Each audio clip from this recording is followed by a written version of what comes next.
Berpikir adalah istilah yang lebih luas yang mencakup berbagai proses mental. Ini bisa mencakup apa saja mulai dari sekedar merenung, membayangkan, mengingat, hingga memecahkan masalah. Dan semua itu masuk dalam proses berpikir. Nah, proses berpikir bisa terjadi secara sadar maupun tidak sadar. Ini poin kunci juga. Bisa dibilang berpikir adalah aktivitas mental yang terjadi setiap saat tanpa harus selalu berhubungan dengan logika atau aturan tertentu. Ciri-cirinya, pertama dia bersifat umum dan luas, terus dia mencakup segala hal, baik dari ide acak, ingatan, atau refleksi pribadi. Terus selanjutnya dia juga tidak selalu sistematis karena proses berpikir bisa spontan dan tidak terstruktur loh teman-teman. Contohnya berfantasi. Jangan salah, berfantasi itu adalah bagian dari berpikir. Apapun bentuk fantasinya dan apa yang lu fantasikan. Terus juga berpikir cenderung bersifat subjektif. Berpikir ini bisa sangat dipengaruhi oleh emosi, pengalaman pribadi, atau asumsi yang tidak selalu berdasarkan logika. Nah, contoh berpikir ya misalnya kayak gue lagi mikir masa depan gue, atau gue membayangkan liburan impian gue. Nah, itu salah satu contoh berpikir.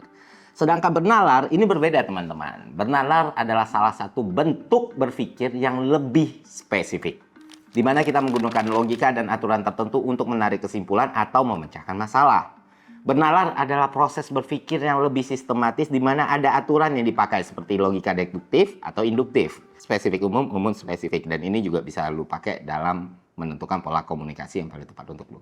Jadi ya, pertanyaannya video gue sifatnya deduktif-induktif kah atau induktif-deduktif kah? Dan semuanya itu dilakukan untuk mencapai kesimpulan yang rasional. Bernalar seringkali didasarkan pada fakta dan bukti yang dapat diuji, tidak melibatkan perasaan atau asumsi pribadi. Dan tujuannya adalah untuk mencapai kesimpulan yang bisa diuji fakta kebenarannya.